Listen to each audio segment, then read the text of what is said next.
Que la paix de Dieu soit avec vous et que le Seigneur vous bénisse énormément, vous tous qui êtes connectés et prêts à nous suivre pendant notre intervention. Donc c'est le vôtre, le frère Adélard.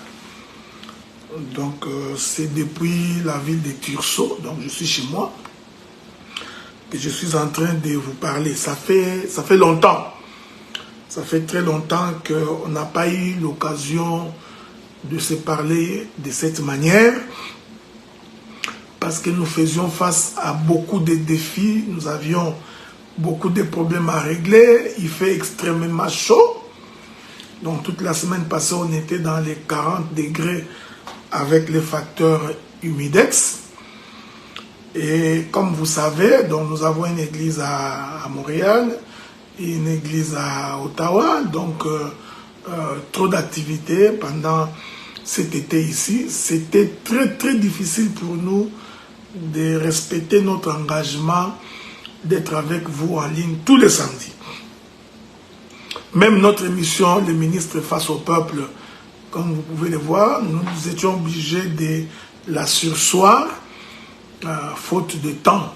C'est pourquoi, comme j'ai trouvé un peu du temps aujourd'hui, qui est un mardi, j'ai dit laissez-moi profiter de cette occasion pour vous parler de la part du Seigneur, parce que je ne suis pas très sûr d'être disponible le samedi. Alors que la paix de Dieu soit avec vous et que Dieu bénisse tout un chacun de vous, qu'il vous bénisse dans vos entreprises, dans vos projets, dans vos mariages, dans vos travaux, dans tout ce que vous pouvez réaliser. Laisse que la main de Dieu continue à se manifester fortement dans votre vie.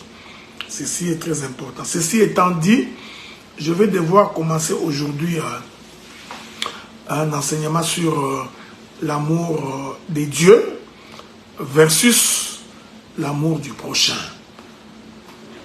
Nous ferons de notre mieux pour que chacun de vous puisse nous saisir. Même les plus petits d'entre vous, c'est-à-dire même Benjamin, doit être capable de nous saisir et de nous comprendre aujourd'hui. Comme vous le savez, moi j'ai la confession que c'est le supérieur qui bénit l'inférieur. C'est ce que la Bible dit, ok? Que la paix de Dieu soit avec vous. Donc j'ai la confession que c'est le supérieur qui bénit l'inférieur.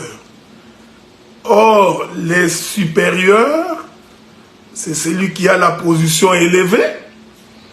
L'inférieur, c'est celui qui a la position d'en bas. Est-ce qu'on peut lire l'écriture avec vous? Souffrez. Lisons très vite l'écriture. Ça va nous permettre de ne pas parler en vain. Ok? C'est les livres des Hébreux qui disent ça, je crois. Très vite, je suis dans les livres des Hébreux. Hébreux, le chapitre 1er. La Bible dit ceci. Le verset 3. Mais il a dit au Fils, ton trône, ô Dieu, est éternel. Le sceptre de ton règne est un sceptre d'équité. Okay? Ça, je suis au verset 8. Je vais d'abord prendre le verset 3. Verset 3. Qui étant les reflets de sa gloire et l'empreinte de sa personne et soutenant toutes choses par sa parole puissante, a fait la purification des péchés, s'est assis à la droite de la majesté divine dans les lieux très hauts, devenu d'autant supérieur aux anges qu'il a hérité d'un nom plus excellent que les leurs. Ok? C'est l'écriture que je voulais vous donner. Je pouvais ajouter une autre écriture si vous voulez. Je prends également Hébreux chapitre 8. Hébreux chapitre 8. Le verset 6. Maintenant, il a obtenu un ministère d'autant supérieur qu'il est le médiateur d'une alliance plus excellente qui a été établie sur des meilleures promesses. Laissez-moi ajouter une autre écriture. C'est très important. Toujours dans les livres des Hébreux. Hébreux chapitre 7, le verset 7, il est écrit: or, sans contredit, l'inférieur qui est béni par les supérieurs. Donc, la confession, c'est que c'est toujours les supérieurs qui bénissent l'inférieur. Vous ne pouvez pas changer les règles du jeu. Celui qui est élevé, c'est celui-là qui bénit celui qui est en bas. Voilà pourquoi au commencement de la création, Dieu, quand il crée, la Bible dit, Dieu créa les cieux et la terre. Les cieux, c'est les supérieurs.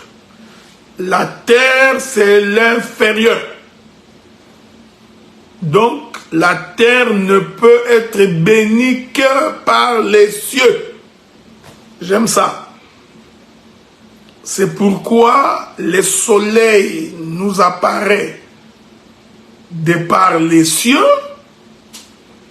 La lune qui nous éclaire apparaît dans les cieux. Les étoiles qui nous éclairent apparaissent dans les cieux. La pluie qui fait féconder la terre, qui fait germer les plantes, descend des cieux. Descend des cieux.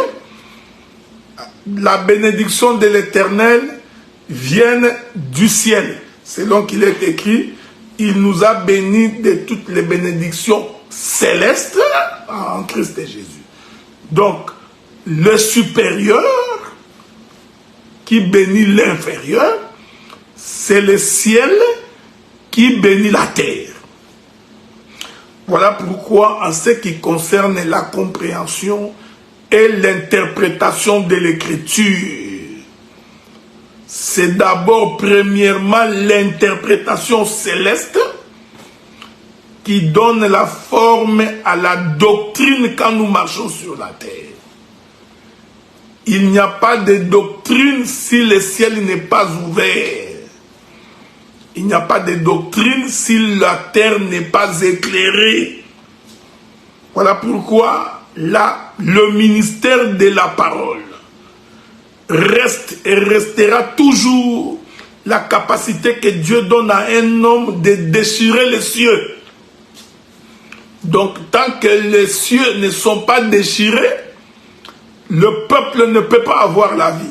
Sans interprétation de l'écriture, il n'y a point de doctrine. Donc, l'interprétation de la doctrine d'abord, pour que la terre soit nourrie. Laissez-moi, vous voyez, je suis en train d'introduire l'amour de Dieu versus l'amour du prochain. C'est pourquoi quand Dieu crée Adam, j'ai toujours l'habitude de dire, le véritable prédicateur, c'est celui qui a la capacité de visiter la création, d'entrer dans le jardin d'Éden, de circuler, de sortir sans coup ni blessure. Alors, souffrez donc avec moi que nous fassions un petit demi-tour dans le jardin. Et vous allez constater que lorsque l'Éternel Dieu crée l'homme qu'on appelle Adam, il rassemble la poussière de la terre. Mais l'Écriture précise que cet homme d'Adam n'était pas encore un être vivant parce qu'il est terrestre. Donc il lui faut la bénédiction céleste, c'est-à-dire le supérieur qui bénit l'inférieur pour qu'il devienne un être vivant. Ainsi, le souffle de l'Éternel va venir pénétrer ce corps. Donc, le ciel est descendu. Est-ce que vous voyez? Parce que pour que Dieu souffle dans les narines d'Adam, il a fallu que Dieu s'abaisse. Il faut que Dieu vienne embrasser le nez d'Adam. Or, pour que Dieu embrasse l'aîné d'Adam, il faut que Dieu descende. Est-ce que vous comprenez ça? Donc, en réalité, quand le Seigneur soufflait dans le narine d'Adam, les cieux s'étaient ouverts, l'Éternel était donc descendu. Ainsi, quand il souffle, c'est ça la bénédiction du supérieur qui bénit l'inférieur. Ainsi, l'inférieur qui est Adam va commencer à marcher. J'ai dit, sans risque d'être contredit par les Écritures, ni par le Saint-Esprit, que la doctrine ne peut pas exister si le ciel ne s'ouvre pas. Donc, l'interprétation de l'Écriture, la compréhension de l'Écriture est la chose la plus sine qua non pour que l'Église se mette en marche. Maintenant, aujourd'hui, je voudrais vous parler de l'amour de Dieu. Quelque chose que beaucoup de gens répètent à longueur de journée. Beaucoup de prédicateurs en parlent. Mais beaucoup n'en saisissent pas la portée. Alors, je vous prie d'être attentifs parce que nous voudrions expliquer l'amour de Dieu versus l'amour du prochain. Je le ferai certainement en 2 séances parce que je ne peux pas le faire en une seule séance. Je suis un grand parleur. Je ne peux pas en 1 heure finir ça. Commençons par définir ce que c'est l'amour de Dieu. Je vais commencer par prendre les versets les plus populaires que vous connaissez tous. Le verset où quand quelqu'un veut commencer une église, il commence par ce verset-là. Lui, il est devenu prédicateur par ce verset-là. Okay? C'est le verset que les gens pensent que c'est le plus simple. Mais que nous disons que c'est le verset qui cache la profondeur de la Bible. Jean chapitre 3, le verset 16. Le verset 16, Jean chapitre 3, verset 16, une écriture que vous connaissez déjà, donc je peux même le répéter par cœur, mais je vais le lire pour vous. Il est écrit ceci. Verset 16. Car Dieu a tant aimé le monde qu'il a donné son Fils unique, afin que quiconque croit en lui ne périsse point, mais qu'il ait la vie éternelle. Là, tu te dis que ce verset-là est simple, non? Donc, l'amour de Dieu vis-à-vis de l'homme, c'est là que je commence, consiste en ce que Dieu a donné. Je voudrais le dire autrement. Sans les dons, il n'y a pas d'amour. Personne sur la terre ne peut prétendre qu'il aime quelqu'un, ou qu'il aime sa femme, ou qu'il aime son mari, sans le don. Les dons, c'était le signe évident que Dieu a aimé le monde. Vous savez, le monde, ce n'est pas le monde selon la définition du dictionnaire. Ok? Dieu a manifesté son amour vers toi en ce qu'il a donné. Donc, quand Dieu ne donne pas, il n'est pas amoureux. Hein? Donc, ce qui atteste que Dieu est tombé amoureux, c'est lorsqu'il donne. S'il ne donne pas, c'est que Dieu n'est pas encore tombé en amour. Et j'aime Jean chapitre 3, le verset 16, parce qu'il est écrit en ce qu'il a donné. Et qu'est-ce qu'il a donné? Il a donné son Fils unique. Ok? Essayons de définir le Fils unique. Ça va nous aider de pouvoir avancer. Le jour où le Seigneur vient se faire baptiser, il entre dans l'eau. Quand il sort, Jean-Baptiste va avoir une vision. Il verra les cieux s'ouvrir. Le Saint-Esprit descendant sous forme d'une colombe pour prendre ses corps. Il voit ses filles entendre des cieux. Celui-ci est mon Fils en qui j'ai mis toute mon affection. C'est très important. Il est donc important de retenir ce que j'ai dit. Les fils uniques, c'est toute l'affection du Père.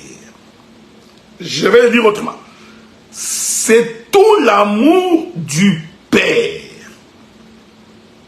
Donc, ce que Dieu donne, il donne tout ce qui est fort pour lui. Tout ce qui représente toute sa force. Tout ce qui représente toute son affection. C'est ça le véritable don. Aujourd'hui, tu répondras toi-même à la question de savoir si toi tu aimes Dieu. Moi, je ne te condamnerai pas. Je te présenterai l'évangile. Alors, tu vas te poser la question dans ton fort intérieur. Si tu aimes Dieu. L'amour de Dieu se définit par les dons. Laissez-moi répéter ça autrement. L'amour de Dieu ne se définit pas par les miracles.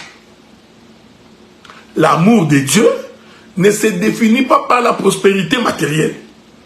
L'amour de Dieu ne se définit pas parce que tu as acheté des maisons. L'amour de Dieu ne se définit pas parce que tu as acheté des voitures. Donc si quelqu'un dit que l'amour de Dieu est si grand, comme j'ai entendu quelqu'un chanter, l'amour de Dieu est si grand parce qu'il a eu un diplôme, l'amour de Dieu est si grand parce qu'il s'est acheté une maison, parce qu'il a eu des enfants. C'est un homme qui n'a pas compris les Écritures. L'amour de Dieu consiste en ce qu'il a donné. Il n'a pas donné des maisons. Il a donné son Fils unique. Et j'aime la précision des Écritures. Que le Fils unique a été donné afin que quiconque croit en lui ne périsse point, mais qu'il ait la vie éternelle. Ah, j'ai compris que le véritable amour de Dieu consiste en ce qu'il nous a donné la vie éternelle. On est ensemble. Donc tu peux t'acheter des maisons, des voitures, avoir beaucoup d'enfants. Ceci n'est pas un signe évident que Dieu t'aime. Pourquoi? Parce que c'est que tu as, les païens en ont aussi. Est-ce que vous comprenez ça? Les maisons, les païens en ont aussi. Les voitures, les païens en ont aussi. Que la paix de Dieu soit avec vous. Est-ce que vous comprenez? Ah, l'amour, je définis d'abord l'amour de Dieu vis-à-vis des hommes. L'amour de Dieu, c'est que nous étions pécheurs, nous étions sans Dieu, nous étions sans espérance, nous étions en dépérissement, et l'amour de Dieu s'est manifesté par le fait que Dieu nous a donné les fils de son affection pour que nous croyions. Écoutez-moi bien. Donc, les dons de Dieu consistent à croire. C'est pourquoi, vous savez, moi j'aime les doctorats, hein, parce que nous sommes dans les détails. Hein? Les dons, écoutez ce qu'il a dit. À ce qu'il a donné son Fils unique afin que quiconque croit. Donc, il ne suffit pas seulement que les fils viennent vers toi. Ah, j'aime la Bible. Faudrait-il encore que les dons qui t'a été donnés te servent à croire en quelque chose. Donc, les dons, je répète l'amour de Dieu, ok? Écoutez-moi bien la manière dont je suis défini l'amour de Dieu. L'amour de Dieu, c'est un don, pas n'importe quel don. C'est le don du Fils unique, pas pour s'acheter des maisons et avoir beaucoup d'argent, pour que quiconque croit. Or, pour croire, la Bible dit, comment croiront-ils s'il n'y a pas de prédicateur? Donc, les dons du Fils qu'on donne là, en réalité, c'est toute une prédication. Voilà. Aujourd'hui, les dons, les fils, parce qu'il y a des gens qui ont une mauvaise conception. Hein? Non, Jésus est un don, il est mort pour nous, Dieu nous a donné les dons du Fils. Faites attention. Les dons du Fils, c'est la prédication. Voilà, il est merveilleux. Parce que l'Écriture dit, il faut que quiconque croit. Donc, si l'on ne croit pas, on n'a pas reçu les dons. Mais je vous pose la question, et je n'attends pas votre réponse, parce que c'est moi le ministre, je réponds à la question. Comment peut-on croire s'il n'y a pas de prédicateur? S'il n'y a pas d'enseignement? Donc, j'ai compris que les dons, c'est tout un enseignement. Voilà pourquoi nous disons, quand l'Église n'a pas l'enseignement, en réalité, cette Église-là n'est pas aimée de Dieu. Est-ce que vous comprenez ça? C'est facile à comprendre, non? Donc, qu'il y ait 10 000 membres, 15 000 membres, 18 000 membres, s'il n'y a pas l'enseignement, vous voyez, s'il n'y a pas de prédicateur capable d'ouvrir les cieux, j'aime ça, c'est-à-dire s'il n'y a pas la révélation de l'Écriture, si l'on ne déchire pas les écluses des cieux, si la nuée n'est pas déchirée, c'est-à-dire que le peuple n'est pas abreuvé, en réalité, cette église-là, Dieu ne l'a pas aimée. On est ensemble? L'amour de Dieu, c'est que Dieu nous a aimés. Il nous a donné un don. Les dons qu'il nous a donnés, c'est le Fils. Mais le Fils, il faut croire en lui. Mais pour croire en lui, il faut qu'il y ait des prédicateurs. Afin que quiconque croit en lui ne périsse point, mais qu'il ait la vie éternelle. Donc l'amour de Dieu, dans son aboutissement, c'est la vie éternelle. Laquelle vie éternelle passe par la croyance à son Fils. Or, croire au Fils, il faut qu'il y ait l'enseignement. Je descends. Donc, tout celui qui n'a pas la prédication de Christ, tout celui qui n'a pas l'enseignement de Christ, ne peut pas avoir la vie éternelle. Donc, quand l'Église du Seigneur ne met pas l'accent sur l'enseignement, quand je dis enseignement ici, je dis, c'est-à-dire que comprendre l'intelligence de l'Écriture, ce n'est pas venir répéter comme nous sommes en train de voir aujourd'hui, les gens en train de répéter les versets de la Bible, les femmes soyez soumises, c'est bon. Et après, soyez soumises, il faut respecter vos maris. Et après, ça, vous répétez les versets noir sur blanc. Je veux que tu prospères à tous égards, comme prospère l'état de ton âme. Amen. Les gens crient Amen. Sans interprétation, sans explication. Ce n'est pas l'amour de Dieu. Laissez-moi dire quelque chose d'important. L'amour, maintenant j'essaie de... Parce que des fois là, quand je parle comme ça, tu as l'impression que je ne parle que de Dieu. Je descends maintenant. L'amour est un don. C'est-à-dire que quand... Ça, je rentre d'abord comme ça. Quand on aime quelqu'un, on donne. Donc, quand tu es dans une relation, dans un foyer, dans un ménage, quelqu'un dit qu'il t'aime et qu'il ne te donne rien, il ment sur toute la ligne. Quand on aime Dieu, celui qui nous a aimés les premiers, a manifesté cet amour en donnant. Et il n'a pas donné n'importe quoi, il donne son Fils unique. Celui qui donne le Fils unique est en amour. J'ai compris que tous les temps de l'Ancien Testament, quand Dieu ne faisait qu'envoyer les prophètes, Dieu n'était pas encore tombé amoureux. Donc quand Dieu a envoyé Élie, Jérémie, Habakkuk, Sophonie, Néhémie, Abraham, Adam, Abel, quand Dieu les a envoyés, en fait Dieu n'avait jamais aimé. Donc toute la dispensation d'avant la venue du Seigneur Jésus-Christ, Dieu n'aimait pas. Vous comprenez? Donc l'amour s'est manifesté quand il a envoyé son Fils. Je voudrais dire ça. C'est-à-dire, au temps de l'ancienne alliance, Dieu était un égoïste. Il ne partageait pas. Ce que Dieu donnait, c'était les dérisoires. Tu vois, les Élie là, les Élysée, c'était les dérisoires. J'aime ça. C'est pourquoi vous voyez, vous verrez même dans un foyer, dans un couple. Donc, quand l'homme veut faire un don ou une femme veut faire quelque chose dans la maison, c'est généralement dans les dérisoires. Il va aller acheter un gobelet de Dollarama qui coûte $1. C'est pendant qu'il a l'argent, tu vois. Quand il veut t'acheter un pantalon, il va chercher un pantalon de Tombola Boaka qui coûte $3. Il prend ce qui est dérisoire. Les Tombola Boaka, là, ce sont des prophètes. Est-ce que vous comprenez ça? Ça, c'est l'amour de Dieu. Pourquoi? Pour que nous ayons la vie éternelle. Je précise, frère. Donc, la vie éternelle, c'est ce qui témoigne de l'amour de Dieu vis-à-vis de nous. C'est pourquoi, quand quelqu'un prêche, il commence à prêcher les choses terrestres d'abord.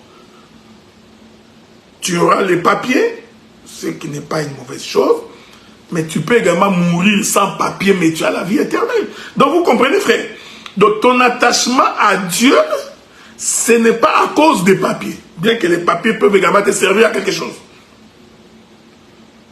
De telle sorte que même si tu n'en as pas, tu ne peux pas t'écarter de la voie de Dieu. L'amour de Dieu, on ne peut pas entrer dans une église où on ne prêche que les mariages terrestres.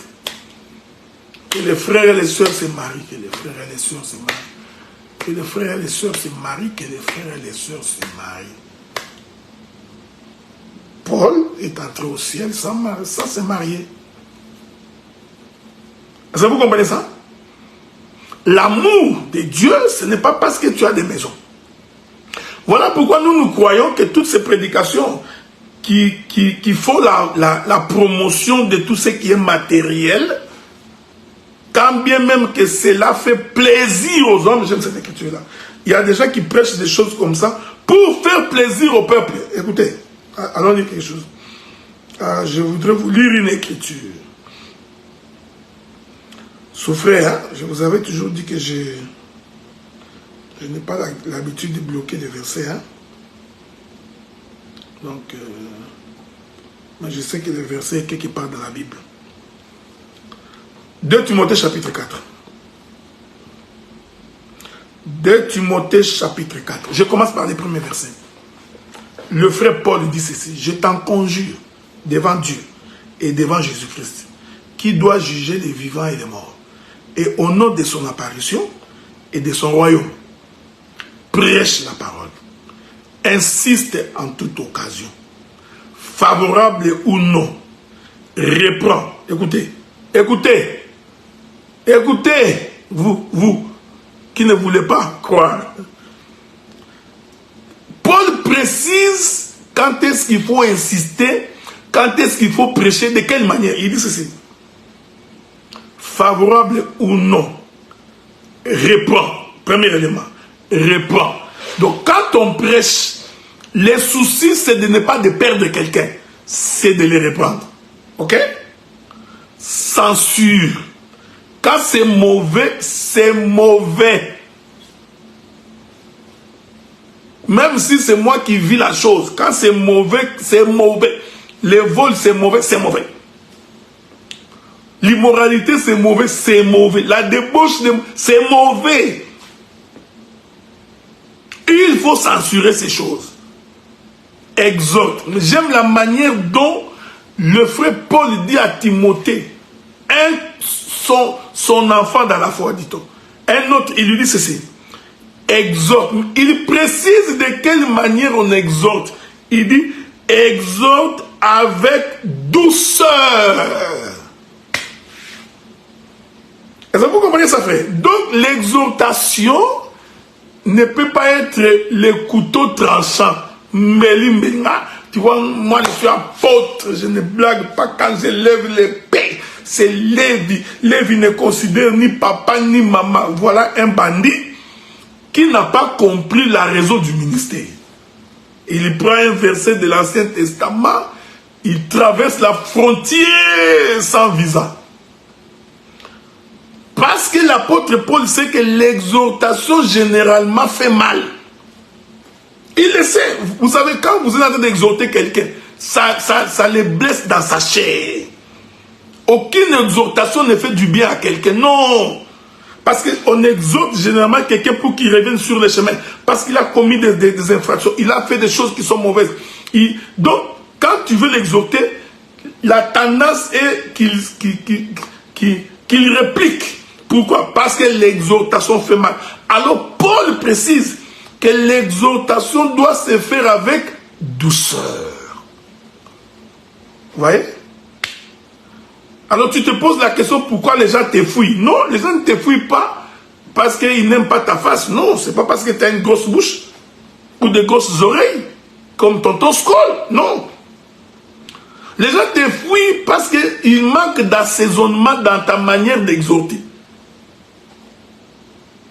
C'est pourquoi Paul précise, faites-les, mais faites-les avec douceur. Et il précise, en instruisant. J'aime ça. Vous voyez fait. Or, sans la révélation de l'écriture, il n'y a pas d'instruction. Donc, c'est-à-dire que celui qui prêche, il doit être capable de décortiquer, de coudre, de couper les papiers, patron. Vous comprenez ça? Il a la manie d'entrer et de sortir sans blesser quelqu'un. Avec douceur, intelligence, sagesse. À ta connaissance, tu ajoutes de la sagesse. C'est ce que Paul dit. Mais écoutez les versets qui suivent. Paul dit, car il viendra un temps où les hommes ne supporteront pas la saine doctrine. Mais ayant la démangeaison d'entendre des choses agréables, ils se donneront, je précise ça, écoutez bien, ils se donneront une foule de docteurs selon leurs propres désirs, détourneront l'oreille de la vérité et se tourneront vers les fables. Je vais revenir là. C'est-à-dire quoi? Ne prêche pas pour faire plaisir à quelqu'un, c'est-à-dire pour que les gens t'acclament. Maman, Dieu m'a dit tu auras 18 enfants. Oh, 18 enfants en Occident. Avec les allocations familiales des enfants, là, mais toi, tu es devenu riche. Oh, l'homme de Dieu. Dieu m'a dit l'année prochaine, oh, tu vas te marier, ma soeur. Amen, amen. C'est ce que l'homme, ça, c'est ce que l'homme veut entendre. Dieu m'a dit, vous serez tous des millionnaires. Amen. Vous serez la tête et non la queue. Amen. Ça fait plaisir aux gens. C'est pourquoi vous voyez, les églises sont remplies de gens qui viennent, des inconvertis jusqu'à la moelle épinière. Vous verrez des gens qui viennent à l'église, des païens, plus que païens. Il est devenu plus païen à l'église que quand il était dans le monde. Vous trouverez dans l'église des gens des rancuniers. Ils ont la haine jusque dans l'ADN de leur corps, de leur sang. Pourquoi? Parce qu'ils sont habitués à écouter ce qui leur fait plaisir. L'hippopotame, c'est le crocodile et les chambres, vous voyez. La chevelure de Samson, amen. Mais un incrédule a mouru, un impoli. Il n'a aucun respect des gens, aucune considération. Est-ce que vous comprenez ce que nous disons? C'est ce que le frère Paul dit. Donc, il faut qu'on prêche la vie éternelle. Frère, je précise ça. Nous croyons pour que nous ayons la vie éternelle. Et cette vie éternelle passe par l'abandon de la vie du péché. Il n'y a pas deux manières de le dire. Celui qui croit à l'évangile doit être séparé du monde. Il doit être séparé des eaux. Il doit être tiré des eaux. Il doit naître de nouveau. Une nouvelle créature. C'est ça l'amour de Dieu. Je descends. Donc cet amour de Dieu là consiste à donner. Maintenant je voudrais, parce que je n'ai pas beaucoup de temps, j'ai dit que je ferai ça en 2 séances. Je voudrais maintenant descendre, je voudrais venir te rejoindre. Laisse-moi venir te rejoindre. Je vais te rejoindre maintenant. Maintenant que Dieu a défini ce que c'est son amour pour nous, je voudrais maintenant faire le mouvement inverse. Donc, je suis d'abord parti par une marche descendante. Faisons maintenant une marche ascendante. Maintenant, toi, qui m'écoute, qui m'écoutera, je te pose la question. Démontre-moi comment tu aimes Dieu. Parce que Dieu, il a démontré son amour par les dons. Écoutez frère, sans don, il n'y a pas d'amour. Je précise, celui qui ne donne pas n'a pas d'amour. Je reviendrai. Parce que l'amour don, c'est ça même la prospérité. Toi qui voudrais prospérer, je te rappelle que l'amour don, c'est la prospérité. Je vais l'expliquer d'abord dans la pensée céleste avant de descendre dans ta vie de chaque jour. Donc, un homme ne peut pas dire qu'il aime Dieu s'il ne donne pas. Je vais d'abord commencer par là, puis je vais prendre d'autres aspects. Je n'ai pas honte de vous le dire. Quelqu'un ne peut pas dire qu'il aime Dieu quand il va à l'église. Il ne donne rien. Sans un don, il ne donne ni à son frère. Il ne soutient ni sa soeur. Lui ne partage jamais. Un égoïste attitré. Mais qui dit qu'il aime Dieu. Non. Ce n'est pas ça la pensée de l'écriture. La pensée de l'écriture, c'est que celui qui aime donne. Celui qui aime donne quoi? Il donne son temps. Je vais venir là-bas après. Il donne son temps pour Dieu. Nous sommes très étonnés de constater qu'il y a des frères. Ils travaillent de lundi à samedi. Il y en a même d'autres qui vont jusqu'à dimanche. Mais il n'a pas le temps à consacrer pour la prière pour Dieu. La prière de la semaine, il ne participe pas. Les prières de jeûne, il ne participe pas. Même venir au culte, il vient au culte système amatekita. Hein? Donc, pour venir au culte, il a l'impression que c'est toute une pression. Il a l'impression qu'on les pousse. Il a l'impression qu'il faut qu'on puisse les torcher. Il faut qu'on passe derrière lui, qu'on les torche pour qu'il sorte et qu'il vienne au culte. Donc, il n'a pas le temps à donner à son Dieu. Tu n'aimes pas Dieu. Parce que l'amour consiste à donner. Je précise. Parce que des fois, tu pensais que je parlais seulement de l'argent. Oui, l'argent aussi, mais je commence d'abord ici aussi. L'amour, c'est un don. C'est-à-dire la capacité de donner de son temps pour Dieu. C'est-à-dire les cultes de dimanche, par exemple, c'est un culte, on ne peut pas vous appeler. Ça devrait être automatiquement inscrit dans la tête de tout celui qui aime Dieu.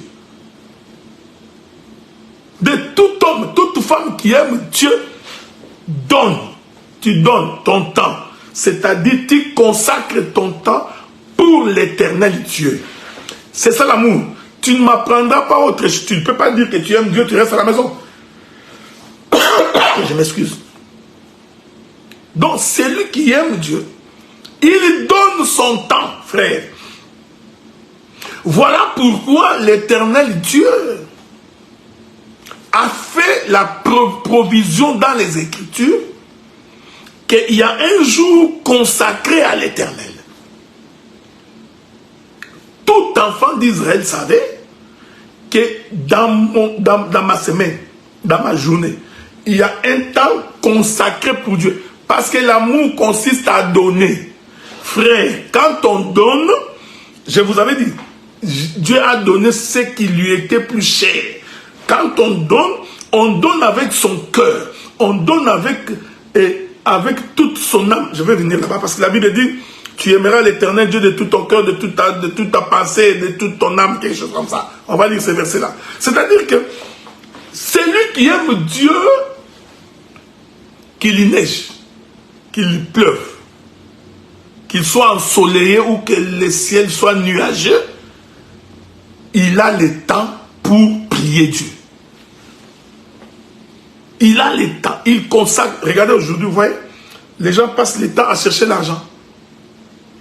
Ils passent le temps pour les fêtes. Ils passent le temps pour la distraction. Je ne vous interdis pas les fêtes. Mais si vous devez sacrifier les cultes de l'Éternel pour la fête, j'ai dit, tu n'aimes pas Dieu. L'amour de Dieu consiste à donner. Et je vous dis, frère, c'est le fait de donner qui crée la bénédiction ou la prospérité matérielle. Je vais arriver là-bas. Donc, celui qui ne participe pas au culte n'aime pas Dieu. Pourquoi? Parce que sa pensée n'est pas imprégnée des choses de Dieu. Dieu ne passe pas comme priorité dans ta vie. Dieu ne passe pas comme la première personne dans ta vie. Ça pose un sérieux problème, frère. L'Écriture dit, faites de l'Éternel Dieu vos délices ou tes délices. Il vous accordera tout ce que vous voudriez. Donc faites passer Dieu en premier. C'est pourquoi l'Écriture dit, tu aimeras l'Éternel ton Dieu. Premièrement l'Éternel ton Dieu. De tout ton cœur, de toute ton âme et de tout ton esprit. Cet amour, je suis en train de l'expliquer, l'amour de Dieu consiste à donner. C'est un don. Sans don, il n'y a pas d'amour. Tu ne peux pas me dire que tu m'aimes. Je viens chez toi, ni foufou, ni verre d'eau, ni argent, rien. C'est faux et archi faux. Il n'y a pas d'amour sans don. Ça n'existe pas dans la Bible. Dieu l'a prouvé d'abord par lui-même, à ce qu'il nous a aimés les premiers, et il a donné. Est-ce que vous comprenez? Il n'a pas calculé, il a commencé par donner. La première chose que Dieu fait, quand il aime, il donne. Il donne les secrets de sa vie, de toute son affection. Même Samson avait dit ça. Sa femme a dit, si tu m'aimes vraiment, l'Écriture dit, ce jour-là, il ouvrit son cœur et dévoila les secrets de son cœur. Donc, Dieu t'a aimé en ce qu'il t'a envoyé son Fils unique. J'ai précisé, il ne suffit pas de dire, j'ai le Fils, c'est faux. Il a envoyé le Fils afin que quiconque croit. Donc, pour que quiconque croit, il faut qu'il y ait des prédicateurs. Donc, une église qui n'a pas de vrais prédicateurs, Dieu ne les aime pas. Donc, sois heureux quand Dieu te donne de bons prédicateurs, c'est-à-dire que Dieu t'a aimé. Vous voyez, frère? Donc, quand Dieu vous donne des vrais ministres, parce qu'il y en a des faux, quand Dieu vous donne des vrais ministres, des gens qui connaissent les Écritures, qui sont les chirurgiens de la parole, ça c'est l'amour. Pourquoi? Parce que c'est au travers de la connaissance de la parole que tu dois avoir la vie éternelle. Qu'est-ce qui est plus important que la vie éternelle? Rien. La vie éternelle, c'est la chose la plus importante que Dieu t'a donnée. Alors, je me suis toujours posé la question. Si Dieu ne t'a pas privé la vie éternelle, il va te priver une voiture et une maison. Le problème, c'est toi. Parce que toi, tu ne sais pas donner à Dieu en retour ou manifester vers Dieu en retour les signes de ton amour. Si Dieu te pose la question aujourd'hui, donnez-moi les signes de ton amour pour moi. Qu'est-ce que tu diras à Dieu? Toi, tu vas à l'église comme un bègue, un bégayant. En un mois, 4 cultes, toi tu vas à un culte. Les cultes de semaine, n'en parlons même pas. Tu ne vas jamais. Toi tu es un fidèle de dimanche. Et tu prétends que tu aimes Dieu. C'est faux. Tu n'aimes pas Dieu. Parce que si tu aimais Dieu, tu partirais au culte de la semaine. Vous voyez, frère, les gens se trompent par eux-mêmes. Hein? Vous entrez en prière, l'homme est incapable de rester à genoux 30 jours. Aujourd'hui, il y a des gens qui ne se mettent même plus à genoux. Votre prière est devenue comme la prière des grands chefs coutumiers, dans des vestes sur des chaises, en train de frimer. Il y en a d'autres qui sont la main dans les poches pendant la prière. à genoux par terre pendant 45 minutes, impossible. Même nous qui sommes devenus assez âgés, on est capable de mettre nos genoux à terre pendant 40 minutes, 45 minutes. Mais tu verras un jeune garçon de 18 ans, à fleur d'âge, déjà fatigué par l'ambiance. Il vient au culte, il dort en plein culte. Parce qu'il a passé toute sa nuit en train de regarder la télé, Netflix, crève, en train de regarder Prime Vidéo de Amazon. Donc il passe son temps dans les futilités. Il n'a pas de temps. Tu n'aimes pas Dieu. Celui qui aime Dieu donne. J'ai d'abord pris, tu donnes ton temps. Tu consacres. Et écoutez ce que la Bible dit. Je vais lire une écriture pour vous. Donc arrêtez de répéter que j'aime Dieu, j'aime Dieu, j'aime Dieu. Non, non, non, arrêtez ça. L'amour de Dieu doit se manifester. Je vais vous trouver une écriture. Attendez, attendez.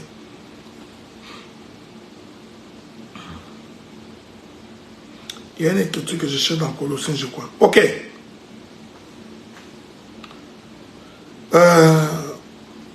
Colossiens dit ceci.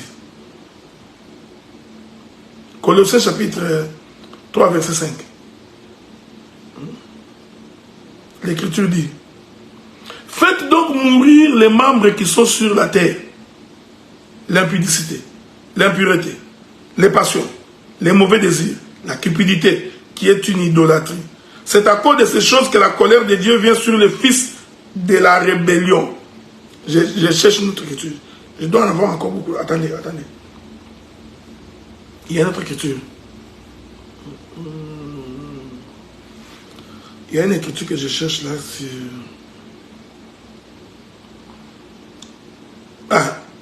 1 Corinthiens chapitre 12, le verset 27. Si vous êtes le corps de Christ, non, vous êtes le corps de Christ. J'aime ça. Et vous êtes ses membres, chacun pour sa part.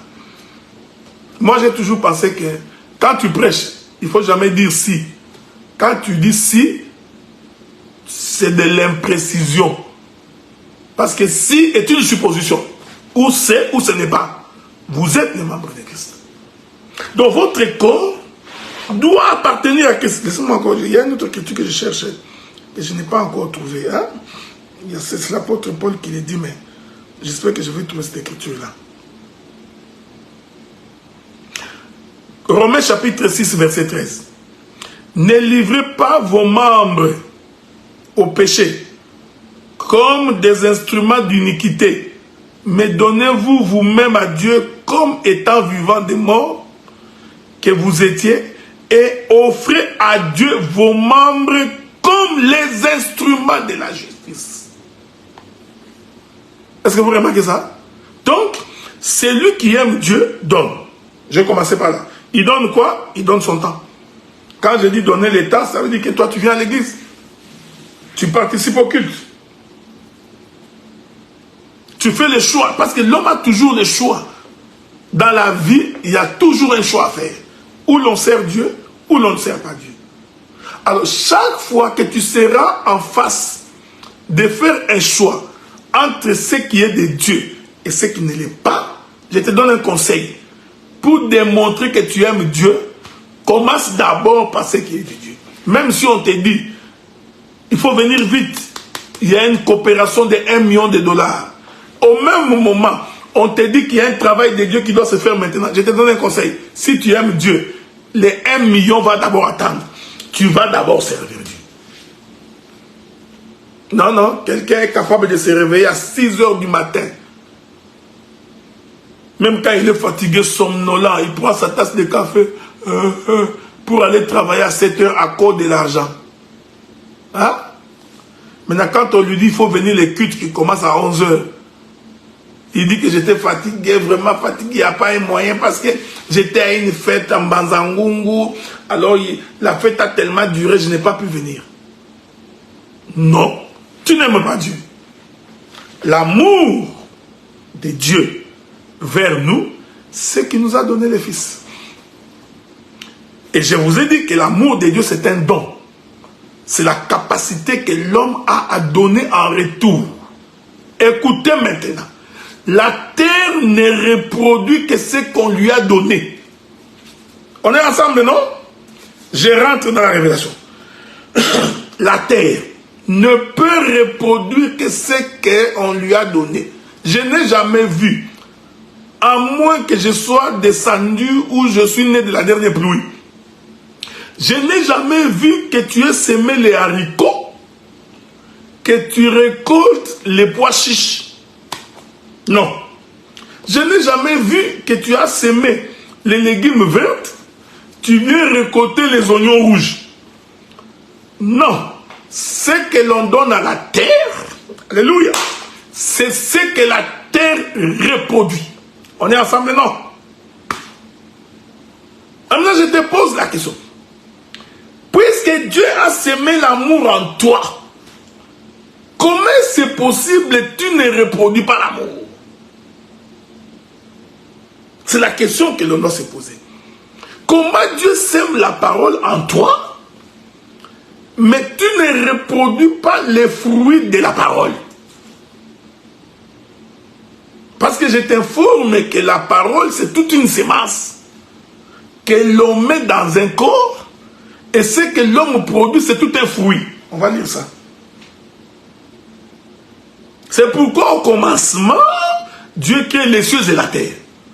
Il n'a pas fait ça au hasard, pour démontrer que la terre doit recevoir du ciel, pour reproduire les célestes.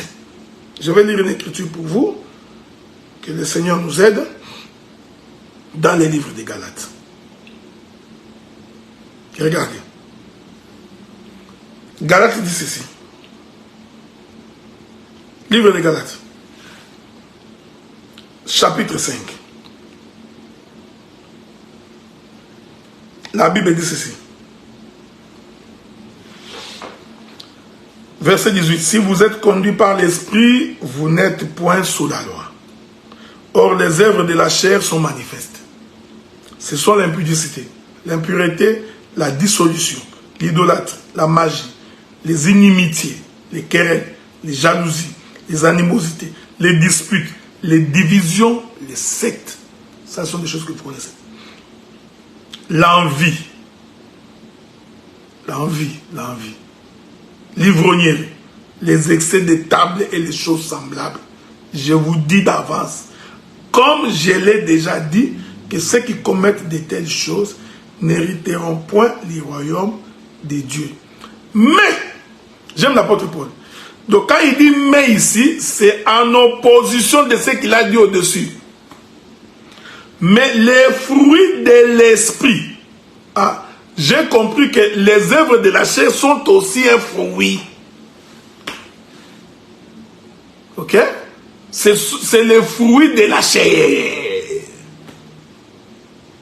Alors, comment toi tu as l'esprit du Seigneur, mais tu ne reproduis que les œuvres de la chair? C'est ça la difficulté que nous avons, frère. C'est ça la difficulté. Mais les fruits de l'esprit, les fruits, oh, vous savez, frère, le fruit dans sa quintessence du mot ne peut être que les produits de la terre. Hein? Nous pouvons l'utiliser par analogie, comme qui dirait les fruits de mes entrailles. Là encore, il faut comprendre que les entrailles est une terre. Ok? Parce que naturellement, c'est la terre qui produit les fruits. Ici, la terre représente l'homme. C'est pourquoi au commencement, la Bible dit, l'Esprit de Dieu s'est mouvé au-dessus des eaux. Il n'y avait que des ténèbres à la surface de la Bible. Donc, il n'y avait pas la terre. La terre était sous l'eau. Est-ce que vous me comprenez ce que je dis?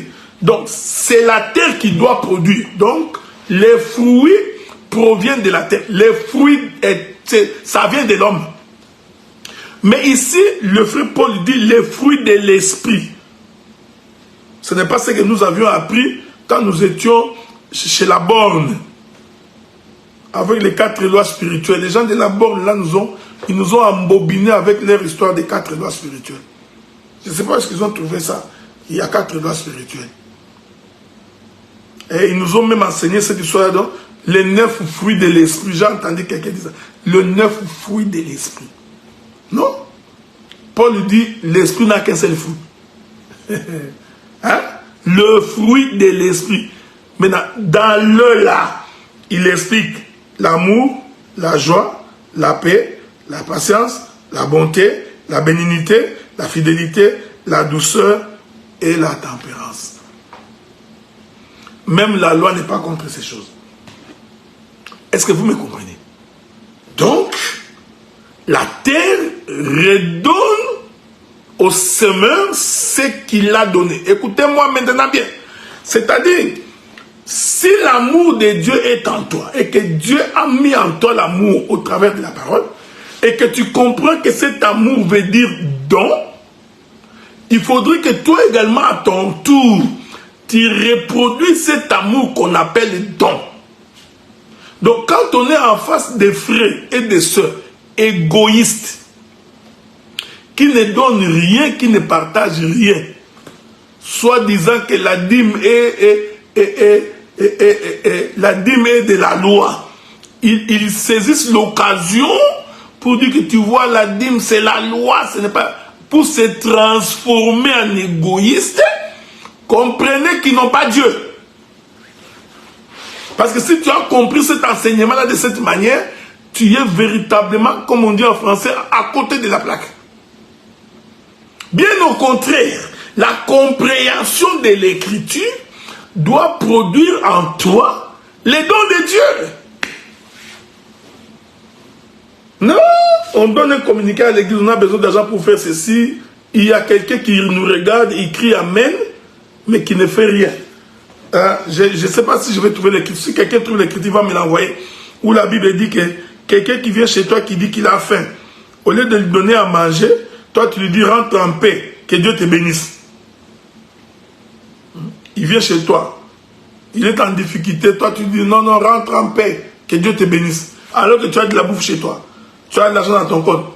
Toi tu ne connais pas Dieu. Okay? Ce sont des choses élémentaires. Tu ne connais pas Dieu. Parce que l'amour de Dieu doit te donner la capacité de donner. Je vais finir. Je vais finir bientôt. C'est les dons de Dieu qui constituent la prospérité. Je vais expliquer. Remarquez. Je prends d'abord la loi de la nature. Parce que Paul dit la nature elle-même ne vous enseigne-t-elle pas. Je vais commencer par là. Ensuite, j'irai toucher les données prophétiques parce que j'aime bien ces choses-là. La loi de la nature nous a appris que lorsqu'un semeur sème un grain à terre, il ne peut pas récolter un grain. Impossible. Ça là, si je crois ça là, c'est de la sorcellerie de Katakokombe. Jamais on peut semer un grain et récolter un grain. Non. On sème toujours un grain, on en récolte toujours plusieurs. On est ensemble, non? Ça, c'est d'abord la loi de la nature. Voilà pourquoi, tant que Dieu n'avait pas donné, personne ne pouvait être sauvé.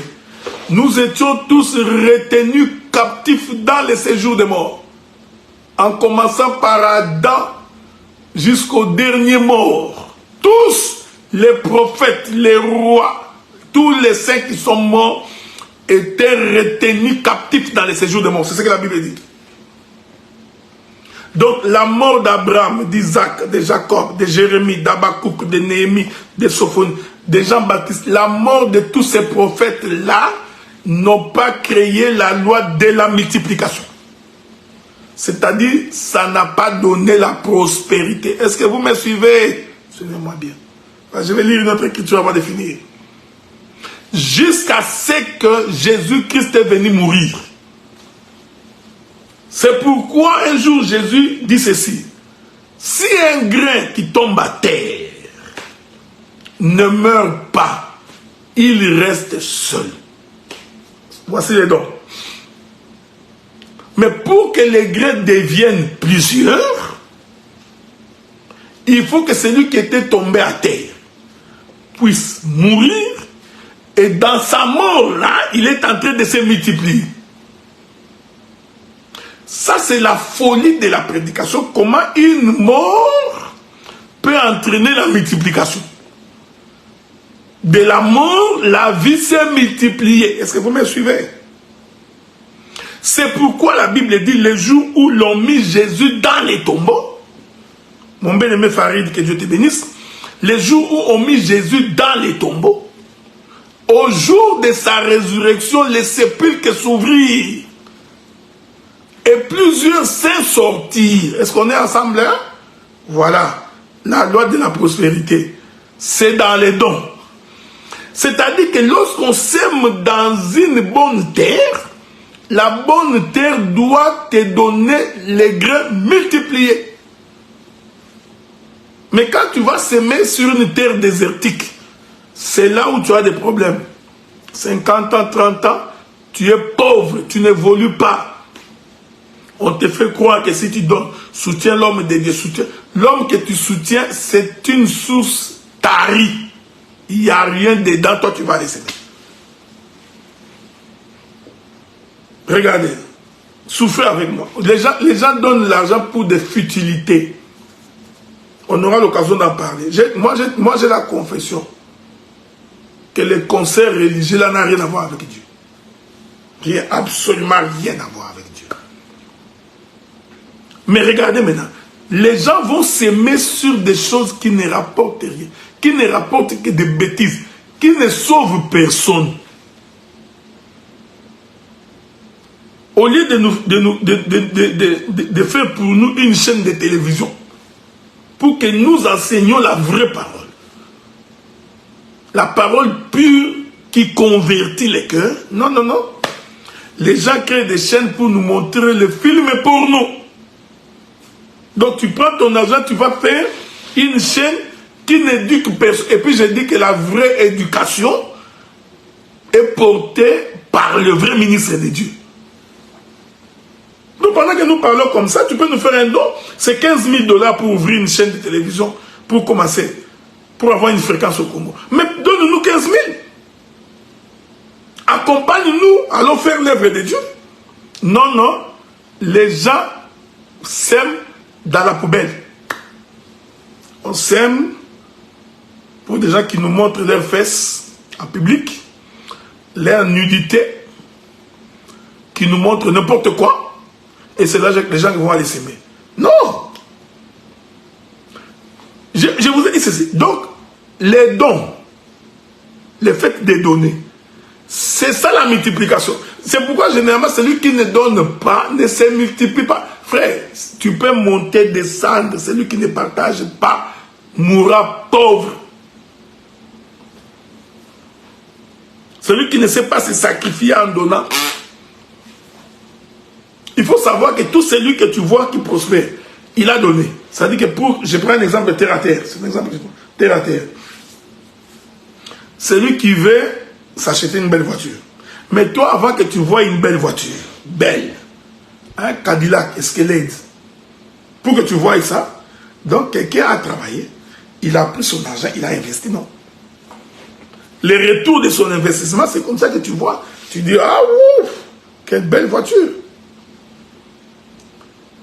Tu vois? Bon, à supposer qu'il avait pris son argent, il met dans son compte en banque, il dit non, je n'achète pas. Il marchera à pied, il va marcher à pied pendant longtemps. Bon, c'est quand même bien pour la santé, mais à un moment donné, il va souffrir, les pieds vont faire mal quand il va marcher sur les cailloux.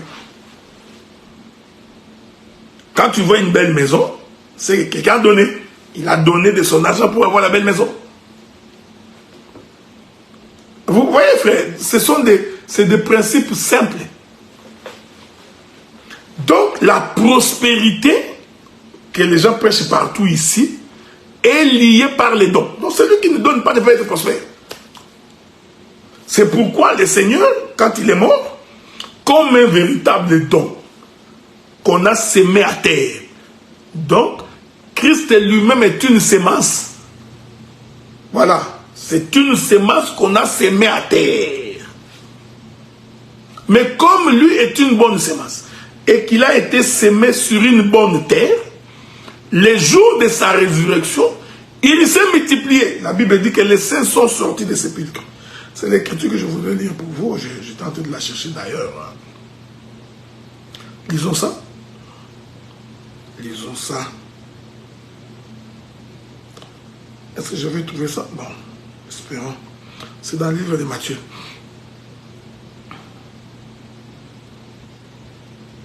Attendez, hein, je cherche l'écriture, ne vous en faites pas. Ah, attendez. Comment je trouve pas ça? Ah, j'ai trouvé. Non, j'ai pas encore trouvé. Souffrez, je vais trouver l'écriture.